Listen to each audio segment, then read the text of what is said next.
What is going on, YouTube? This is DBZ439 coming at you with my first place Dogmatika Invoked Shaddoll deck profile. I'm very excited to show you guys this deck. Just real quickly, just going over my matchups. My first round I played against Salamangreat. Second round I played against Aleister. My third round I played against Cyber Dragoon. And finally I played against Plunder Patrols in the finals. And I practically 2-0'd every player. And I feel like this deck is very strong in this format and in upcoming formats, and I highly recommend it. And yeah, without any further ado, let's get on with the deck profile, starting off with the main monsters. So obviously we play triple Aleister, the best normal summon in the game. You know, being able to search your invocation and, you know, making your invoke plays, making your plays safe with Mechaba. It's pretty good. I actually play a little bit more of a hefty fusion package, but I'll get into that later. Next we play 3 Ecclesia. Ecclesia is pretty good. You know, you can special summon her, and then you know, search any Dogmatika card you need. Pretty good. Also, people tend to forget that it can't be destroyed by extra deck monsters by your opponent, so by battle. So that's pretty good. And also another thing you gotta remember is that if you open the Maximus and you're doing your combo, make sure that you use your Titaniklad effect at the end phase, especially in the Ecclesia, to search your the knight. So then obviously we played the one Maximus and the one knight. You know, Maximus is the card that, you know, you dumps from your extra deck, and then, you know, gets your Schism or whatnot. And Fleurdelis is pretty good because you can help swing for game, get over cards like Dragoon, and then negate an effect. So pretty good card. You know, makes all your monsters gain 500 attack when it battles, so that's pretty good. Next, we played 3 Ash Blossoms for obvious reasons. And then next, for the hand traps, we play triple Gamma. Gamma's pretty good because there's a lot of cards. You have a lot of starter cards that can be, that you can use Gamma to chain to, like, help prevent, you know, cards like Ash Blossom or Droll or what have you. So I think Gamma's pretty good. Also, you can send the driver off of Shaddoll Fusion, so it's a good light target. And yeah, that's pretty much it for the hand traps there. Next, for the Shaddoll package, we do play the one Wendi, the one Hedgehog, the one Dragon, and then we played the one Beast and the one Ariel. I decided to cut the Squamata because I wanted to make it a 40-card build, and the deck space is very tight. But I feel like these were the most important Shaddoll cards. They all have their purposes, and they're pretty good. And I didn't want to, like, open too many Shaddoll cards in my opening hand going first. But yeah, I liked how this deck can go first or second. It has really good matchups overall with the meta right now, and I think Winda is really powerful, and some decks can't out it. Next, we do play the Triple Meltdown to search your Aleistars, and remember that your fusion summonings can't be negated, so that's pretty good. So, like, make sure you chain block accordingly. You know, make, like, your construct the last in chain to activate effect or whatnot. Next, we do play triple Nadir Servant. You know, thankfully got reprinted in the Megaton. You know, being able to send an extra deck monster from your graveyard and then add a Dogmatika card monster is pretty good. Also, remember that you can add it from the graveyard as well. But after this card resolves, you're not allowed to access your extra deck, but who cares, because the whole purpose is trying to get to the Winda. Next, we do play triple Shaddoll Fusion. You know, really good going second. Going first is alright, but, you know, you maximize this card by going second, you know, being able to dump whatever Shaddoll monster you need. It's pretty good. Next, we do play triple Prosperity. There's a lot of cards we can banish for free, and just boosts the consistency tremendously. I think Pot Prosperity is probably one of the best pot cards ever created. Next, we do play the double Invocation. We don't play 3. I think that's a little bit too cloggy. 2 works fine. And yeah. And then finally for the spells, we do play the one Call by the Grave to prevent those nasty hand traps preventing us from playing the game.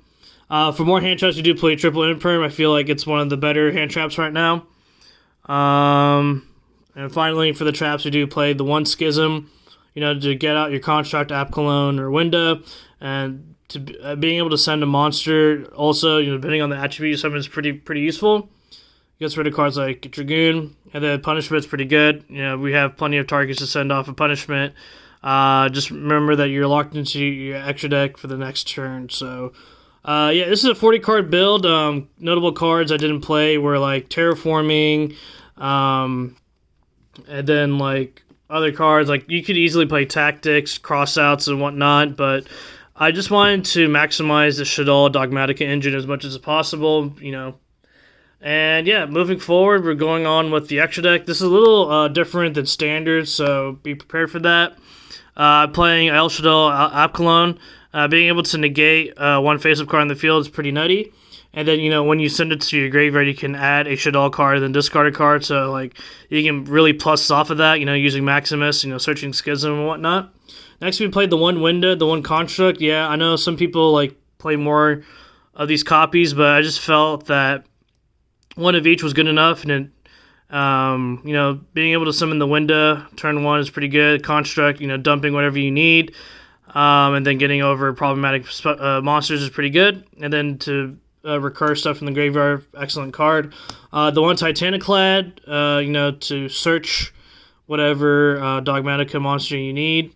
Then the one Norden or Elder Entity Ents to pop a card when it's sent to the graveyard from the extra deck. The one Purgatrio, the one Augoeides for you know, get over monsters. I felt like Purgatrio is pretty necessary to help to go for game.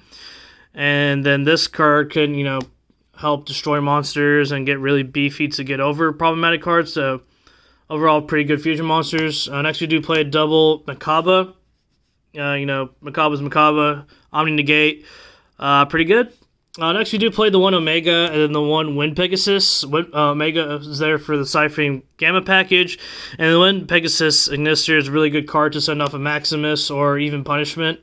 You know, just to sit in the graveyard, and then, you know, people don't expect it to come, and to be able to shuffle something back on your opponent's side of the field is, you know, super underrated. Next, we do play the one Gravity Controller to link away the Construct in the extra monster zone to resolve its effect. Pretty good. Next, finally, for our link monster, we do play the Almirage and Secure Gardener. We don't play the Moon Maiden. You know, the reason why we do this package instead is so that we can use the Maximus to banish the Almirage in order to send cards from our extra deck to the graveyard and make our plays happen. So finally, for the side deck here, we do play triple Nibiru.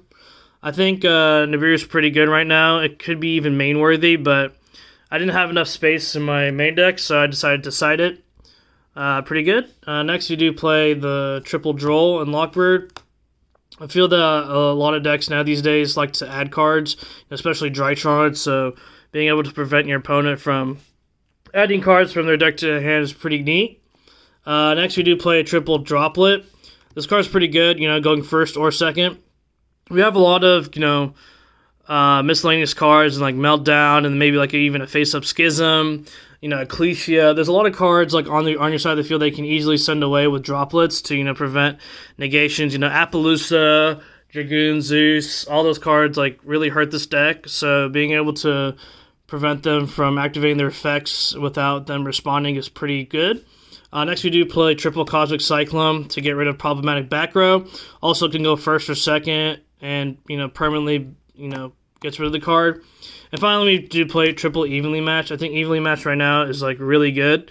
Some decks, you know, don't even have the Omni Negate, so just one card being able to get rid of your opponent's entire board is pretty neat. And yeah, that is it for the deck profile, guys. If you enjoyed this video, please do me a solid and hit the like and subscribe button. It helps, you know, grow the channel and, you know, keeps me motivated to create videos like these. If you have any suggestions or advice, please post it down in the comments below. You know, try my very best to, you know, read all the comments, try to interact with the community as much as I can. You know, any advice that I can help bolster my build or any ideas that you guys want to see in future videos, you know, go ahead and let me know. Once again, thank you for watching and have a great day.